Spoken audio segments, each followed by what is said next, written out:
Le message que nous partagerons ce matin par la grâce du Seigneur, je veux le faire en toute humilité, en toute simplicité, bien que le titre peut interpeller quelque part. Vous l'avez vu s'afficher tout à l'heure, « Si ton frère a péché ».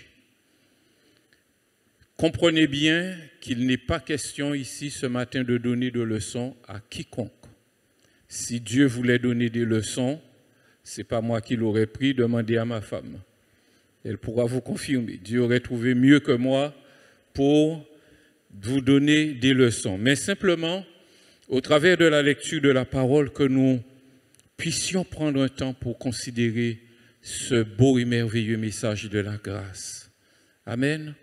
Combien parmi vous ont entendu ce verset qui commence comme ça? Si ton frère a péché. Vous avez entendu ce verset? Vous savez ce qu'il dit ensuite? Si ton frère a péché, va et reprends-le. Voilà. Eh bien, ce verset sera notre conclusion ce matin.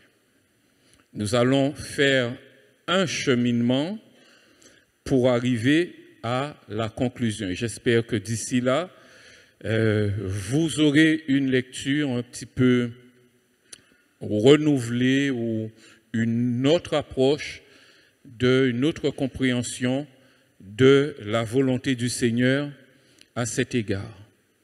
Le Seigneur Jésus a souvent utilisé des paraboles pour nous enseigner sur les réalités célestes. C'est ainsi qu'il prit un exemple devant les siens. Il prend l'exemple d'un père qui a 2 fils et l'un de ses fils a quitté la maison. Vous avez entendu parler de la parabole du fils prodigue. Il y en a un qui part et un qui reste.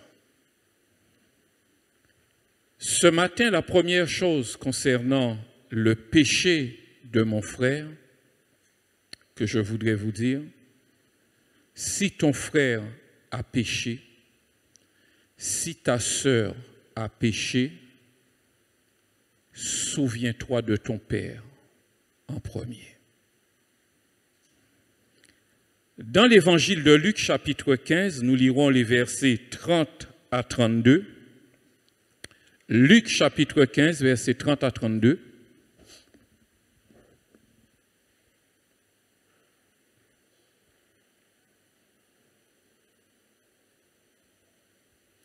C'est le fils qui était resté à la maison qui parle là. À ce moment-là, le frère, le fils prodigue, est rentré à la maison parce qu'à un moment, il est rentré en lui-même et il a réalisé qu'il avait péché contre le ciel et contre son Père. Et ça nous fait réfléchir sur le fait que lorsqu'un péché est commis, lorsqu'une offense est commise, c'est d'abord contre Dieu. Souvent, il peut arriver que l'on se sente directement blessé, concerné, attaqué par l'offense d'un frère ou d'une sœur, mais en réalité, tout péché est d'abord un péché contre Dieu. C'est pour ça que la première chose que je voudrais que vous gardiez en mémoire, si ton frère a péché, souviens-toi de ton père. Lorsque le fils prodigue revient à la maison, le père est dans la joie, il fait la fête. Et pourtant, celui qui était resté n'est pas content, il ne partage pas la joie de son père. Et il lui dit, mais quand ton fils, moi je suis toujours resté, mais quand ton fils que voilà, il n'a pas de prénom, il n'est pas frère, quand ton fils que voilà est arrivé, celui qui a dévoré ton bien, celui qui a dévoré ton bien avec des prostituées, pour lui, tu as tué le veau gras. Et le père lui répond, toi mon enfant, tu tu es toujours avec moi. Et tout ce que j'ai est à toi. Mais il fallait bien se réjouir et s'égayer, car ton frère que voici était mort et il est revenu à la vie. Il était perdu et il est retrouvé. Cet homme qui était resté à la maison du Père avait une seule chose devant les yeux. Il avait une seule chose dans son cœur, c'était le péché de son frère. Mon frère, ton fils que voilà, qui a dilapidé ton héritage, qui a sali ton nom, qui s'est compromis avec des prostituées. Ce fils que voilà qui t'a déshonoré, il ne voyait qu'une chose, c'était le péché de son frère. Il n'a pas vu que le cœur de son père était brisé par ce péché. Il ne voyait que le péché, mais à aucun moment il n'a pensé au cœur de son père qui avait été brisé par ce péché. À aucun moment il n'a considéré la souffrance de son père par rapport à ce péché commis par son fils. Et il était incapable de partager la joie de son père puisqu'il n'avait pas partagé l'angoisse de son père. Quand ton frère a péché, souviens-toi de ton père. Quand un homme, une femme commet un péché, le cœur de notre Père est brisé. Avant de pointer le doigt sur l'homme, la femme, pensons au cœur de notre Père. Les frères de Joseph avaient commis un grand péché contre lui. Ils l'avaient vendu pour qu'il soit esclave en Égypte et Dieu a conduit les circonstances pour qu'il se trouve en présence de Joseph qui est dans une position élevée et eux, ils sont en position de demandeurs, en position de mendiants de la grâce de Joseph. Et comme pour les épurer, comme pour les éprouver, comme pour les filtrer, Joseph a inventé un stratagème. Joseph a fait un plan pour bien les peser. Et à un moment, Joseph leur dit, vous devez m'emmener votre dernier frère, le dernier. Et il l'emmène. Et au moment où il doit repartir, Joseph met un plan en place pour que ce frère reste avec lui en Égypte. Et à ce moment-là, son frère qu'il avait livré, Judas, rentre en lui-même. Et il y a quelque chose qui se passe dans son cœur. Lisons-le dans Genèse chapitre 44. Genèse 44 à partir du verset 30. Judas parle à Joseph et lui dit, maintenant, si je reviens auprès de ton serviteur, mon père, et si le garçon n'est pas avec nous, comme son âme est attachée à la sienne, il mourra en voyant que le garçon n'est pas là.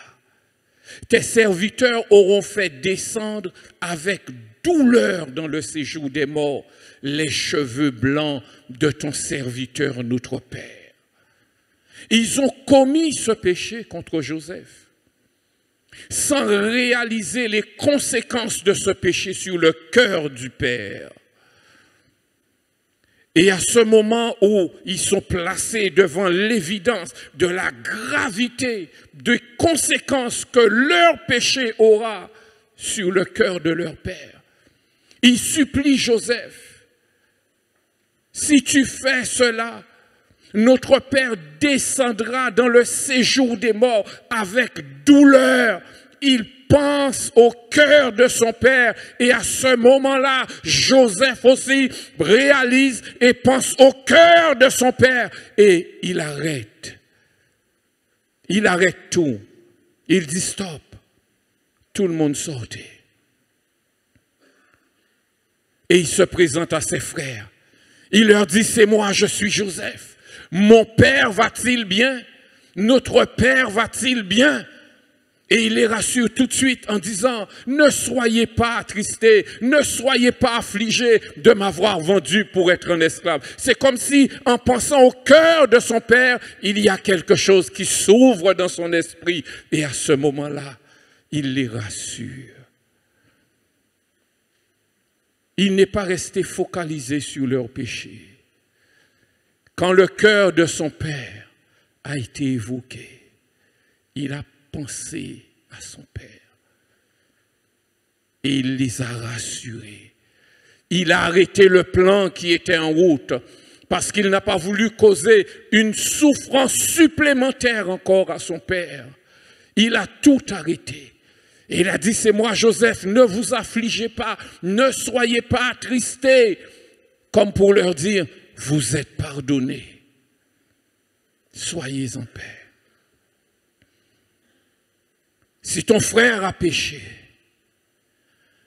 avant de rentrer en jugement, avant de rentrer en condamnation, pense au cœur de ton père. Pense à la souffrance de ton père, dont le cœur est brisé d'être séparé de son fils, d'être séparé de sa fille. Pense d'abord à ton père. Amen. Vous êtes toujours avec moi? Est-ce que ça vous parle, ce que je dis? Si ton frère a péché, souviens-toi de ton père. Deuxièmement, si ton frère a péché, souviens-toi de ton âme. Souviens-toi de ton âme. Un jour, dans l'évangile de Jean, chapitre 8, des hommes ont surpris une femme en flagrant délit d'adultère et ils l'ont emmenée à Jésus. Nous allons lire Jean chapitre 8, versets 3 et 4 et nous sauterons au verset 7 et 9. Alors les scribes et les pharisiens amènent une femme surprise en adultère. La placent au milieu et disent à Jésus, « Maître, cette femme a été surprise en flagrant délit d'adultère. » Verset 7.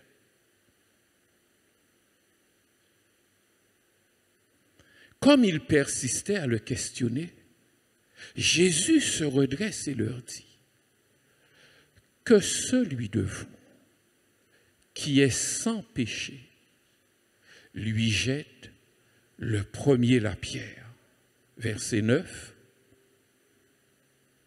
Quand ils entendirent cela, accusés par leur conscience, ils se retirèrent un à un. Amen. Tout le monde a déjà entendu parler de la paille du voisin et de notre poutre. Ça vous parle? Souvent, l'être humain a une fâcheuse tendance à, malgré qu'il a une poutre dans son œil, je ne sais pas comment il fait, mais il arrive à voir dans l'œil de son prochain une paille. Il a une poutre dans son œil, mais il voit la paille qui est dans l'œil de son voisin.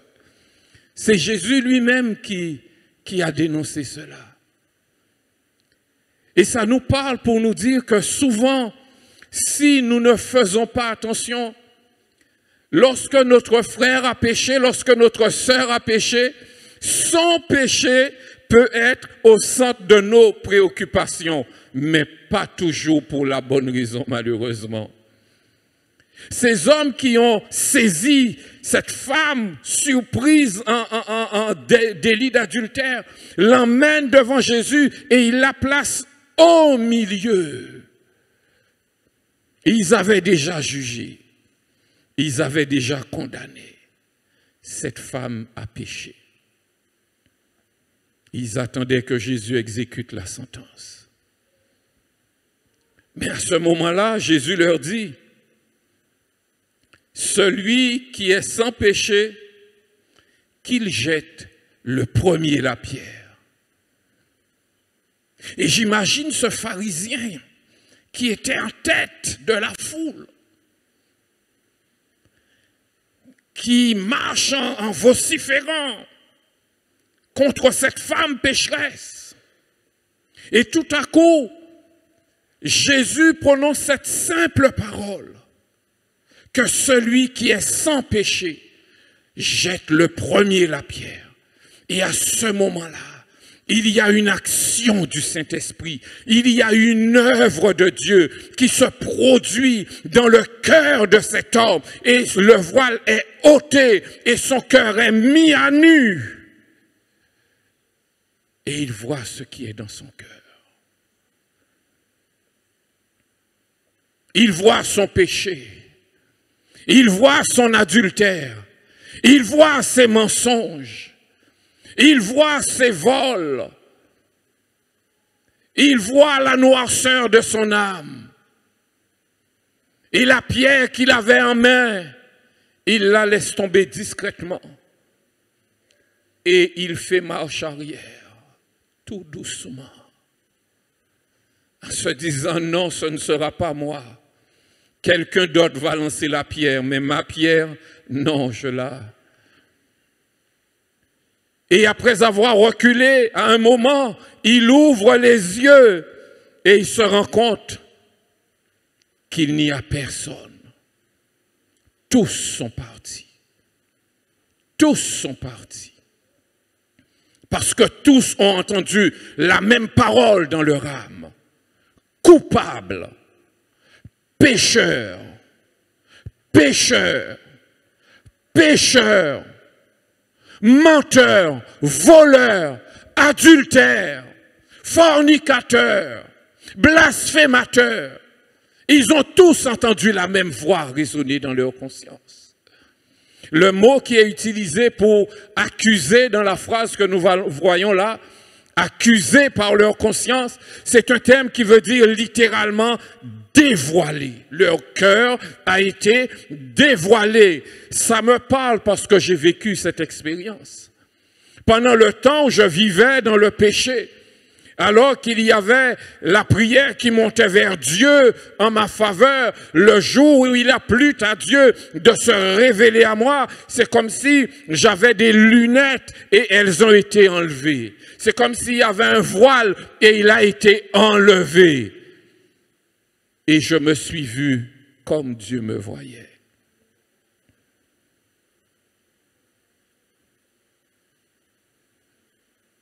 Dans la noirceur de mon péché. À ce moment-là, il n'y avait plus personne. Il n'y avait que moi et le Seigneur. Et c'est dans cette situation que cette femme s'est retrouvée. Tous ceux qui l'accusaient étaient partis. Il en restait un seul. Et celui qui restait était le seul qui était assez juste, assez droit, assez saint. Il était le seul qui n'avait commis aucun péché, donc il était le seul qui avait l'autorité de prendre une pierre et de lui lancer cette pierre. L'a-t-il fait? Non. Il lui dit, moi non plus, je ne te condamne pas.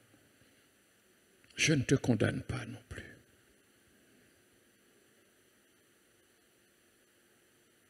Si ton frère a péché, si ta sœur a péché, avant de pointer le doigt, souviens-toi de ton cœur. Souviens-toi de ton âme. Jésus prend une parabole dans l'évangile de Matthieu, chapitre 18. Matthieu, chapitre 18, et nous lirons des versets 21 à 33.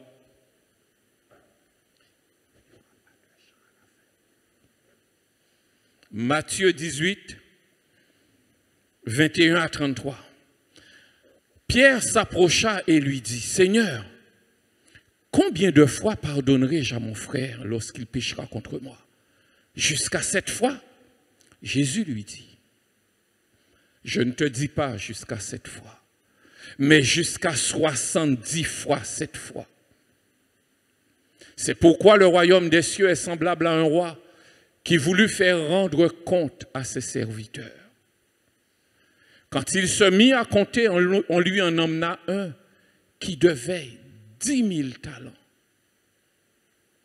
Comme il n'avait pas de quoi payer, son maître ordonna de le vendre, lui, sa femme et ses enfants, et tout ce qu'il avait, et de payer la dette.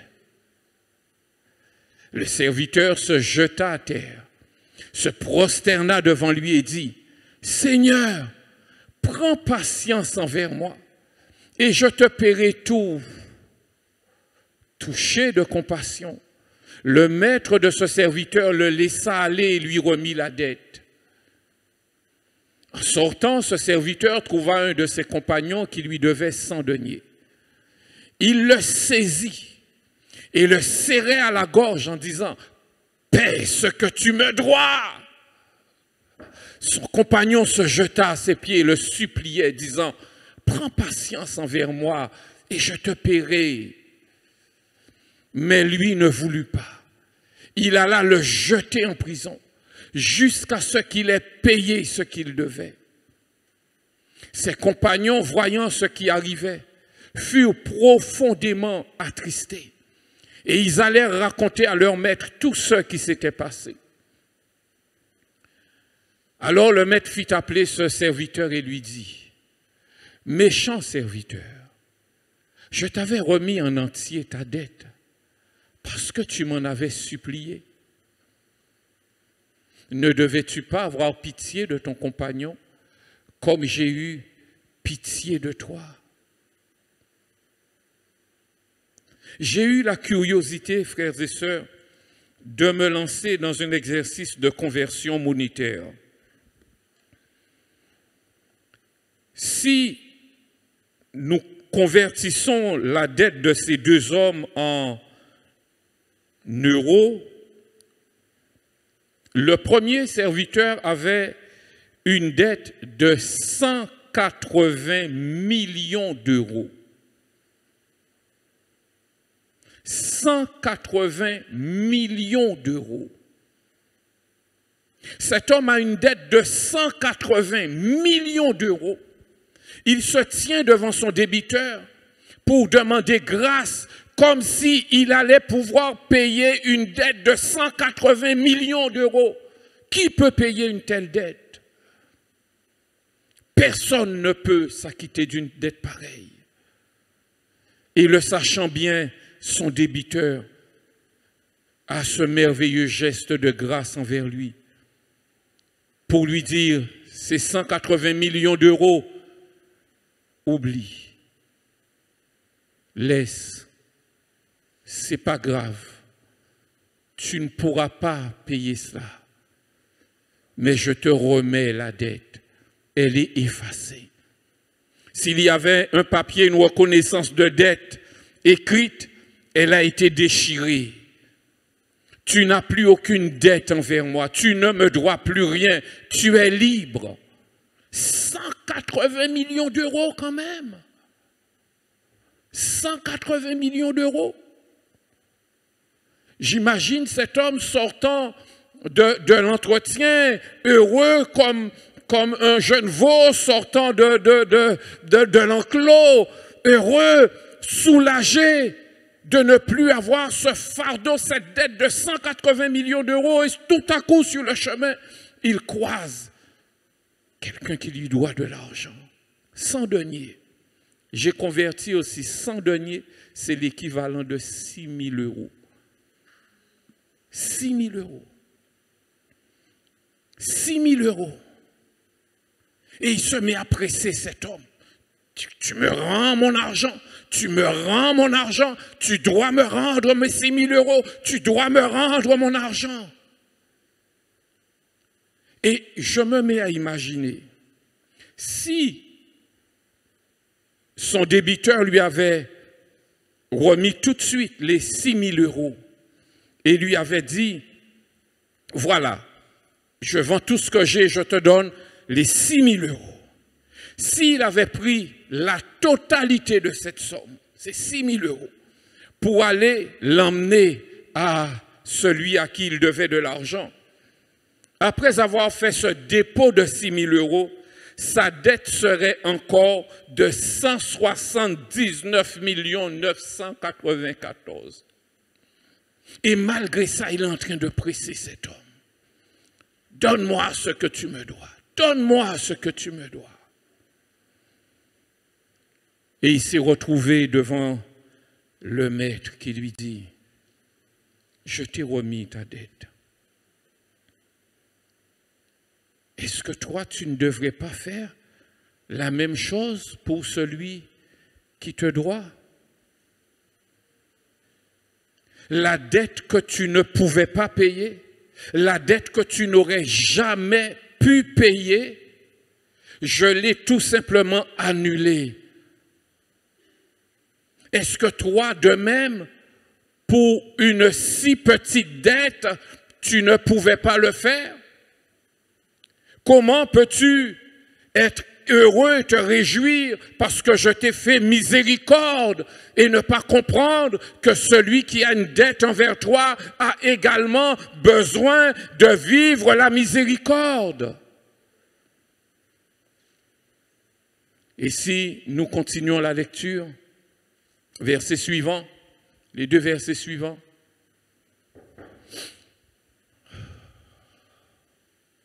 Et son maître irrité le livra au bourreau jusqu'à ce qu'il ait payé tout ce qu'il devait. La suite, c'est ainsi, dit Jésus,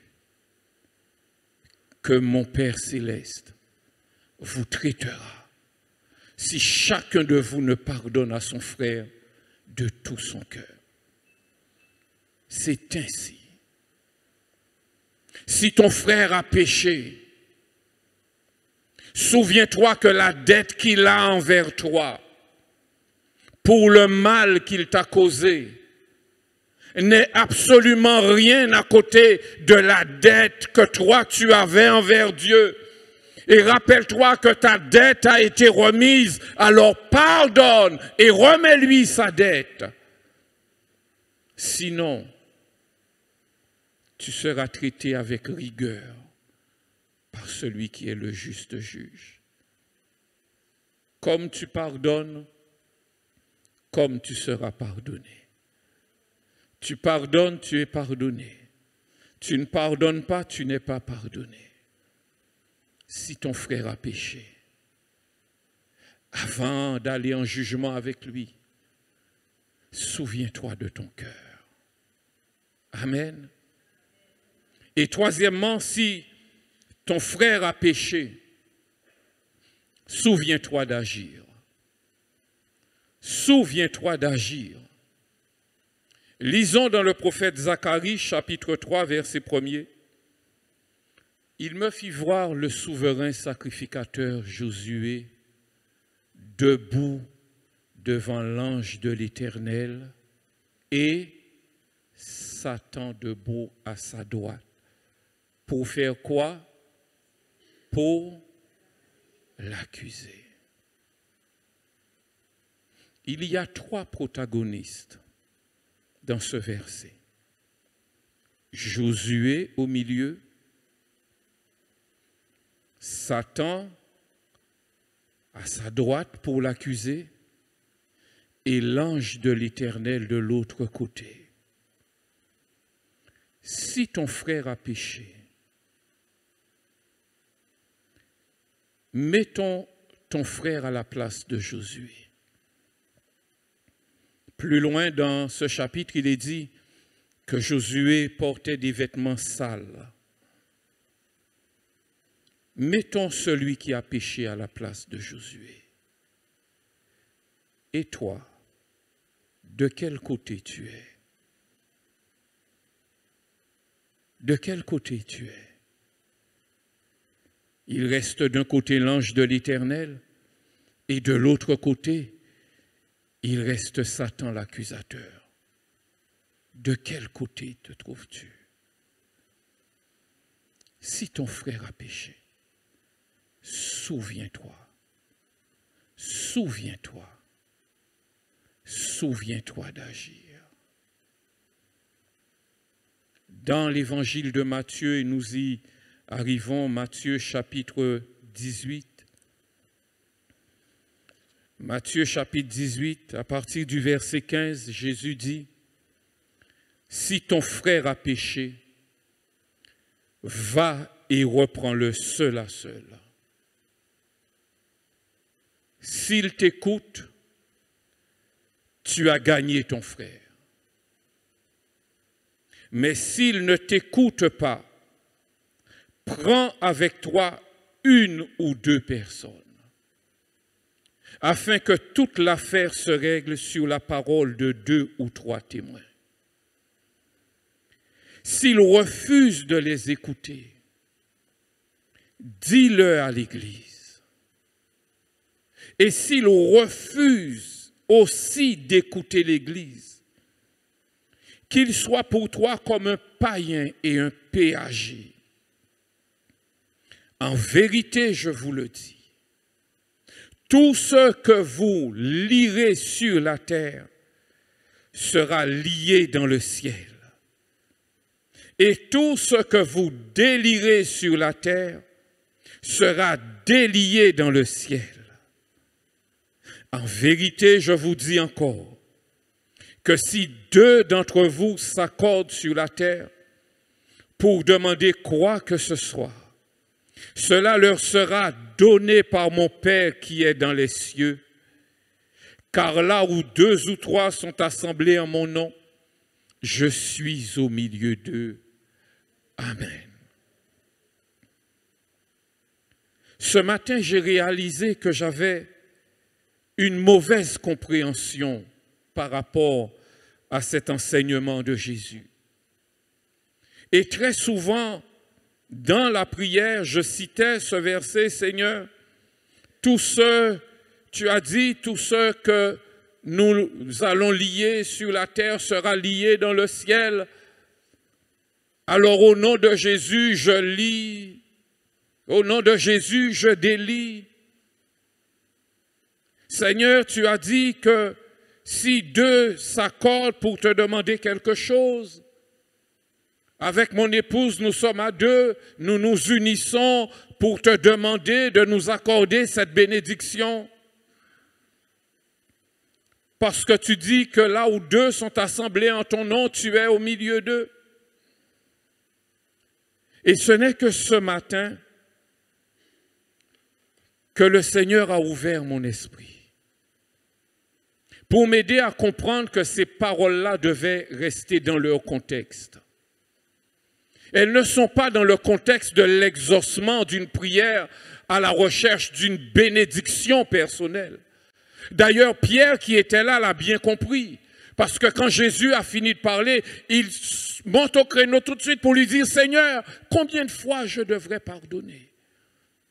Il a bien compris que tout ce que Jésus venait de dire était en relation avec le pardon. Et mon esprit s'est ouvert. J'ai réalisé alors combien l'amour de Dieu envers le pécheur est grand. Quelle est l'immensité de l'amour de Dieu pour celui qui a péché, pour celle qui est allée dans le mal, pour celle qui a fait le mal, pour celui qui a quitté la voie de Dieu. Combien l'amour de Dieu est grand envers lui. Jésus dit d'abord, si ton frère a péché, va et reprends-le seul à seul, au verset 15. Et si vous regardez bien, au verset 18, il dit, en vérité, je vous le dis, tout ce que vous lirez sur la terre sera lié dans le ciel, et tout ce que vous délirez sur la terre sera délié dans le ciel. Et c'est comme si le Saint-Esprit me disait, mets ces 2 versets ensemble. Et là, j'ai compris.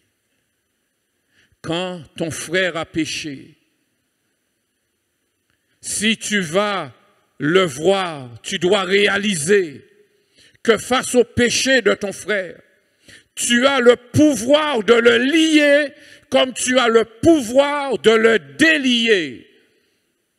Si tu vas le voir et que tu lui accordes le pardon, tu as délié ton frère. Mais si ton frère a péché et que tu ne lui accordes pas ton pardon, tu as lié ton frère. Et ce que tu vas lier sur la terre sera inscrit dans le ciel comme étant lié. Et ce que tu vas délier sur la terre sera inscrit dans le ciel également. Dieu se souviendra parce qu'il sera écrit quelque part que tu as délié ton frère. Deuxièmement, Jésus dit, s'il t'écoute, tu l'as gagné. S'il ne t'écoute pas, prends avec toi une ou deux personnes au verset 16. Tandis qu'au verset 19, il dit, je vous dis encore que si deux d'entre vous s'accordent sur la terre, le Seigneur veut tellement gagner ce pécheur. Le Père veut tellement récupérer son fils ou sa fille que même si il ne t'a pas écouté quand tu es allé seul, le Seigneur lui offre encore une autre chance en te disant, va chercher un frère, va chercher une sœur, mettez-vous d'accord pour aller voir ce pécheur. Invoquez-moi, réclamez son âme, réclamez que son esprit s'ouvre, priez pour avoir les mots, priez pour avoir l'attitude, priez pour comprendre ma volonté, priez, priez, et ce que vous allez demander, je vous l'accorderai, parce que je ne désire qu'une chose, sauver ce pécheur. Et troisièmement, il dit, s'il ne vous a pas écouté, Dieu est tellement bon.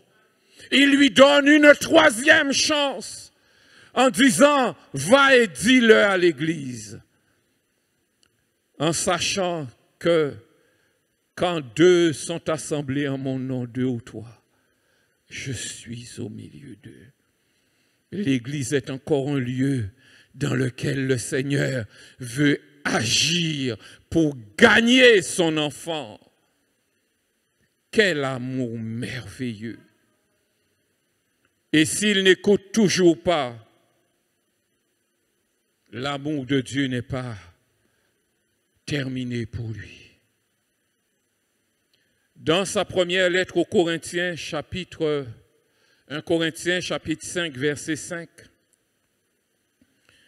1 Corinthiens, chapitre 5, verset 5.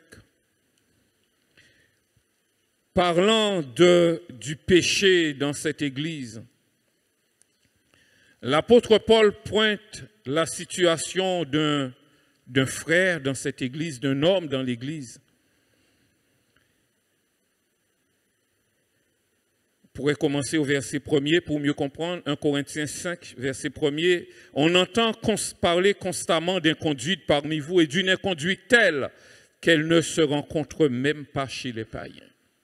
C'est au point que l'un de vous a la femme de son père et vous êtes enflé d'orgueil et vous n'avez pas plutôt pris le deuil afin que celui qui a commis cet acte soit ôté du milieu de vous.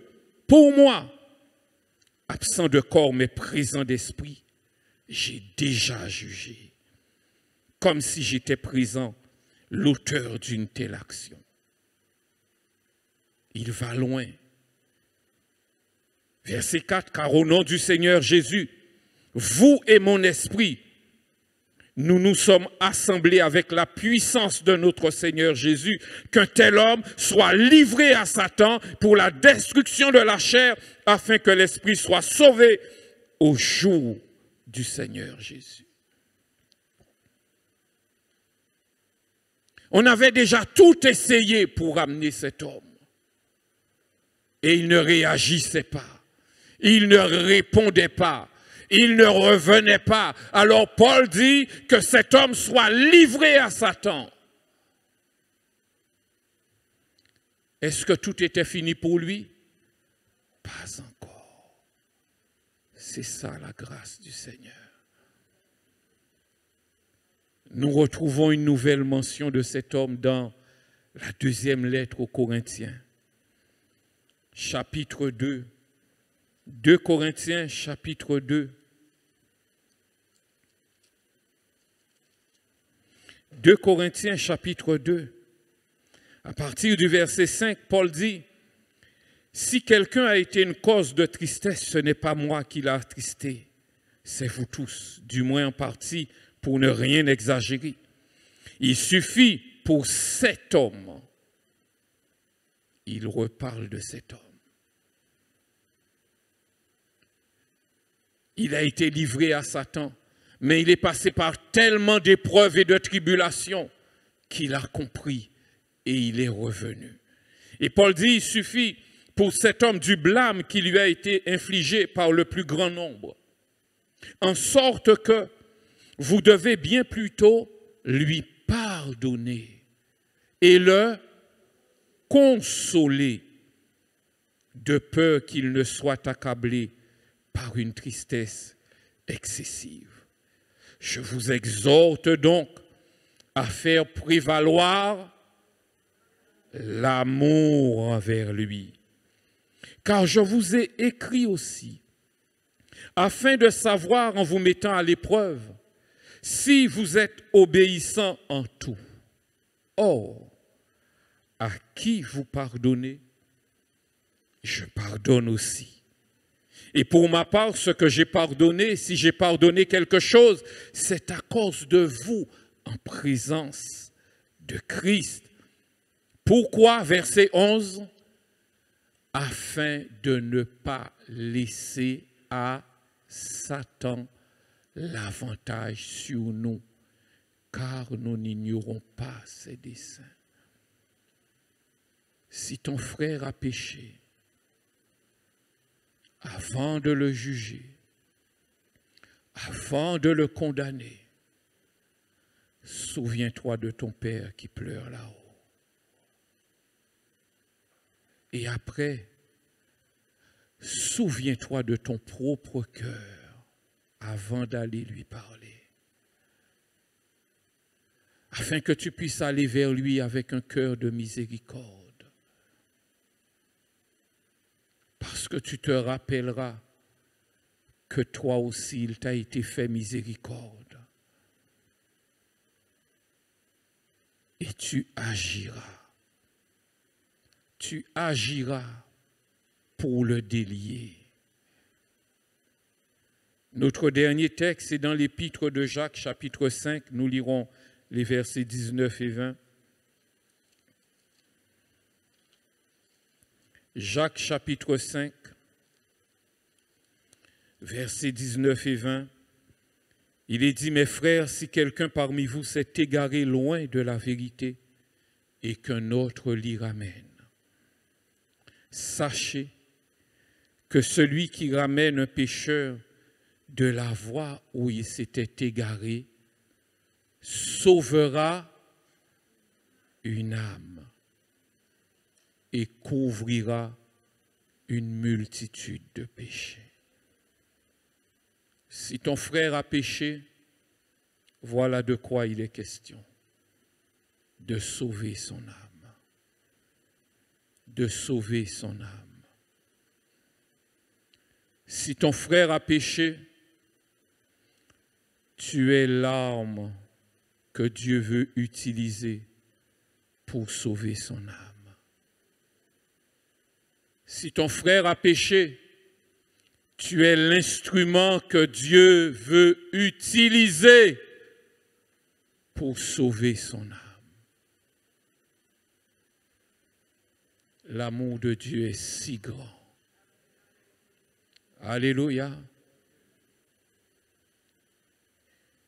Romains chapitre 5 verset 20 nous dit, là où le péché a abondé, la grâce a surabondé. Prenons le temps, quelques instants, de méditer sur la grâce de Dieu envers le pécheur. Combien Dieu aime le pécheur. Dieu nous met en garde pour que nous soyons toujours du bon côté, du côté de l'Éternel pour sauver, jamais du côté de l'accusateur pour perdre, pour que nous soyons de ceux qui délient sur la terre, jamais de ceux qui emprisonnent. Parce que si ton frère a péché, Dieu l'aime toujours. Dieu l'aime quand même. Et Dieu veut le ramener. Jésus a pris une image, l'image du berger qui est prêt à laisser 99 brebis pour aller chercher la 100e qui s'est égarée. Béni soit ton nom, Seigneur. Béni soit ton nom, Seigneur. Alléluia. Prenons le temps de porter nos cœurs devant Dieu et le bénir pour toute la patience, toute la miséricorde, toute la compassion qu'il a eue envers nous. Ne nous imputant pas nos fautes, ne nous imputant pas nos péchés. Alléluia. Tandis que nos têtes sont baissées, il y a peut-être quelqu'un qui réalise en entendant ce message que malgré tout ce qu'il a fait, malgré tout ce qu'il a dit, quelqu'un qui est allé tellement loin dans le péché, dans l'iniquité, dans la souillure, qu'il pense que Dieu ne veut plus le voir, qu'il pense que Dieu ne veut plus rien avoir à faire avec lui.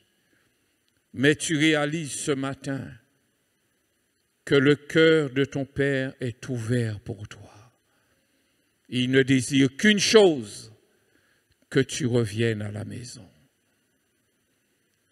Et puisqu'il a donné à l'Église de pouvoir le servir en ramenant des âmes, alors nous voudrions pouvoir le faire avec toi.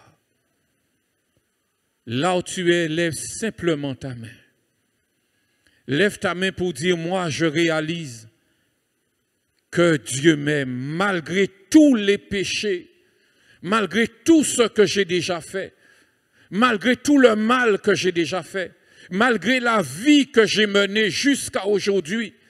Malgré toute la souillure, malgré tout le péché, malgré tout ce que je fais, la parole de Dieu ce matin me révèle un Dieu qui m'aime et qui veut me pardonner. Et tu peux ce matin répondre à son amour en lui disant, oui Père, comme le fils prodigue, je reconnais que j'ai péché contre toi. Et je reviens à la maison. Je reviens dans ton cœur. Là où tu es, lève ta main et nous prierons avec toi au nom de Jésus. Y a-t-il quelqu'un ce matin qui veut faire cette prière et revenir au Père? Revenir dans la maison. Oui, j'ai vu ta main. Alléluia. Y a-t-il encore quelqu'un d'autre? Y a-t-il quelqu'un qui veut saisir cette grâce qui lui est offerte ce matin? Oui, j'ai vu ta main. Alléluia. Y a-t-il encore d'autres personnes? Alléluia. Sans abuser, puis-je oser vous demander de me rejoindre sur le devant? Cela encouragera d'autres qui peut-être sont en train d'hésiter. Ça va les encourager à revenir. Venez me rejoindre sur le devant et nous allons prier avec vous. Au nom de Jésus. Alléluia. Il y a encore d'autres personnes qui ont besoin de revenir dans la maison du Père. Viens, ton Père est là, il t'attend. Ton Père est là, il t'appelle. Alléluia. Alléluia. Ton Père est là. Viens, viens, ne résiste pas. Viens simplement, viens tel que tu es. Alléluia. Y a-t-il encore quelqu'un d'autre qui veut se joindre à cette prière? Dis-lui simplement, Père, je reconnais que j'ai péché. Je n'ai pas besoin de savoir ce que tu as fait. Tu n'as pas besoin de le dire. Ça ne concerne personne d'autre que Dieu. Nous voulons simplement nous prier pour toi et avec toi. Tu n'auras pas besoin de nous dire ce que tu as fait. Dieu le connaît et c'est suffisant. Je vais lancer l'appel une dernière fois s'il y a quelqu'un qui veut ce matin dire, Père, je retourne à la maison. Je veux reprendre ma place dans ton cœur. Trop longtemps, j'ai vécu loin de toi. Ce matin, je reviens à la maison. Nous voulons prier avec toi au nom de Jésus. Alléluia. Gloire à ton nom, Seigneur. Nul n'est comme toi, Seigneur. Tu es le Père de celui qui a l'amour pour son enfant. Tu es le seul Dieu vivant et vrai qui considère celui qui vient vers toi. Et ce matin, Seigneur, voici, tes enfants se sont mis debout devant toi. Ils sont venus vers toi parce qu'ils ont reconnu que tu es un Père d'amour. Tu es un Père qui pardonne. Et ils sont venus chercher ton pardon ce matin. Et parce que tu donnes ton amour. Alléluia. Parce que ton amour n'a pas de fin. Ton amour est infini, Seigneur. Et pour chacun de ce matin, nous prions de manière à ce que dans le nom de Jésus de Nazareth, qu'ils puissent recevoir le pardon que tu leur as donné, leur as promis. Alléluia. Ce pardon a été prononcé sous le bois de la croix. Ce pardon a été attesté. Il est mort, il est ressuscité. Ils ont été ressuscités à travers ce sacrifice de la croix. Maintenant, le sang de Jésus, Seigneur, est sur leur cœur, sur leur vie. Lave leurs péchés, lave toutes ces choses qui ont pu commettre. Mais toi qui connais, toi seul qui connais la raison, mais toi seul qui peux juger. Mais personne ne peut les juger parce que ton sang a coulé sur leur vie.